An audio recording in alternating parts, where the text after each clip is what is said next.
browse some profiles at Fertile Dating. Let's see who's here. Let's check out William Wordsworth's sister. William Wordsworth's sister made the dinner, did the dishes. She probably had some help, but not from William. William Wordsworth's sister kept the larder and the inkwells filled and researched all the cures for constipation. William Wordsworth's sister supervised the changing of the sheets, the packing of the picnics, the repairs on William's shoes, so he could eat a sandwich while he walked upon the heath. Was she William's muse? To whom do we send our thank yous? Her home. Oh, Frida Kahlo is here. And let's see who else. We got Flannery O'Connor is here. Isn't she beautiful? And we have Sylvia Plath. Fantastic, oh beautiful. But let us now log in as a female to look at some male profiles. By the way, this is what your private messages will look like when you get a lot of them. Log in as Mary Magdalene with her password. Okay, now we can look at the man. And there are the man. But that's not all of them, so let's search for a country. Say United States. Like this. Then you get some more men. Let's, for example, look at So then, let me connect this with the problem of birth and death, which puzzles people enormously, of course. Because in order to understand what the self is, you have to remember that it doesn't need to remember anything. Just like you don't need to know how you work your thyroid gland. So then, when you die, you're not going to have to put up with everlasting non-existence, because that's not an experience. A lot of people are afraid that when they die, they're going to be locked up in a dark room forever and sort of undergo that. But one of the most interesting things in the world, this is a yoga, this is a way of realization. Try and imagine what it will be like to go to sleep and never wake up. Think about that. Children think about it. It's one of the great wonders of life. What will it be like to go to sleep and never wake up? And if you think long enough about that, something will happen to you. You will find out, among other things, that it'll pose the next question to you. What was it like to wake up after having never gone to sleep? That was when you were born.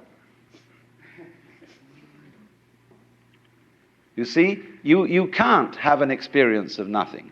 Nature abhors a vacuum. So after you're dead, the only thing that can happen is the same experience, or the same sort of experience, as when you were born.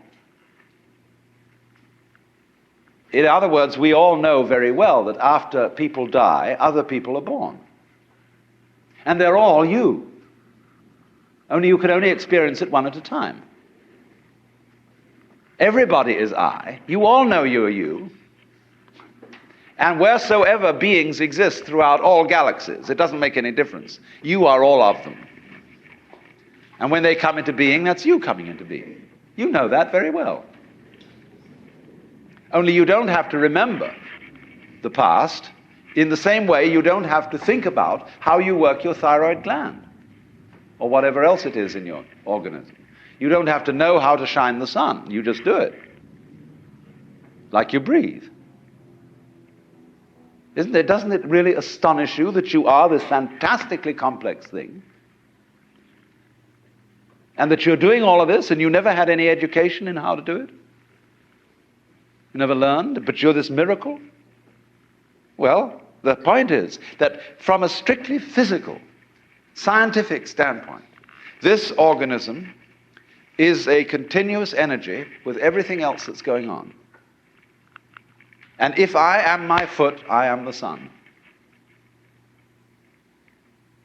Only we've got this little partial view. We've got the idea that, no, I'm just something in this body, the ego. That's a joke. The ego is nothing other than the focus of conscious attention. It's like a radar on a ship. The radar on a ship is a troubleshooter. Is there anything in the way? And conscious attention is a designed function of the brain to scan the environment, like a radar does, and note for any trouble-making changes. But if you identify yourself with your troubleshooter, then naturally you define yourself as being in a perpetual state of anxiety. And the moment we cease to identify with the ego and become aware that we are the whole organism, you realize as the first thing how harmonious it all is. Because your organism is a miracle of harmony.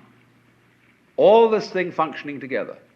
Even those corpuscles and creatures that are fighting each other in the bloodstream and eating each other up. If they weren't doing that, you wouldn't be healthy. So what is discord at one level of your being is harmony at a higher level. And you begin to realize that, and you begin to be aware, too, that the discords of your life and the discords of people's life, which are a fight at one level, at a higher level of the universe, are healthy and harmonious. And you suddenly realize that everything that you are and do is at that level as magnificent and as free of any blemish as the patterns in waves, the markings in marble, the way a cat moves, and that this world is really okay. It can't be anything else, because otherwise it couldn't exist. But the reality underneath physical existence, or which really is physical existence, because in my philosophy there's no difference between the physical and the spiritual. These are absolutely out-of-date categories. It's all process. It isn't stuff on the one hand and form on the other. It is pattern. Life is pattern. It is a dance of energy. So I will never invoke spooky knowledge. That is to say that I've had a private revelation or that I have sensory vibrations going on a plane which you don't have. Everything is standing right out in the open. And it's just a question of how you look at it. So you do discover, when you realize this, the most extraordinary thing to me that I never cease to be flabbergasted at whenever it happens to me. So that was Alan Watts' philosophy, his metaphysics of personhood.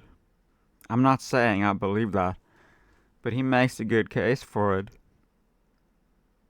And anyway, that's exactly how this dating site works now.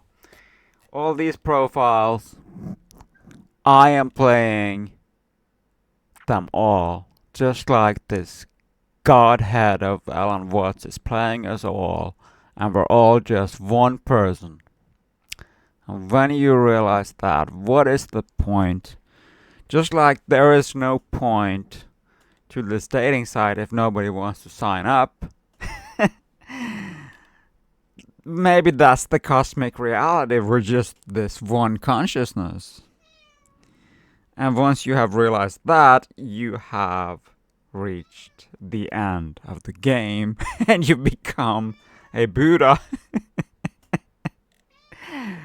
So you're better off not knowing that.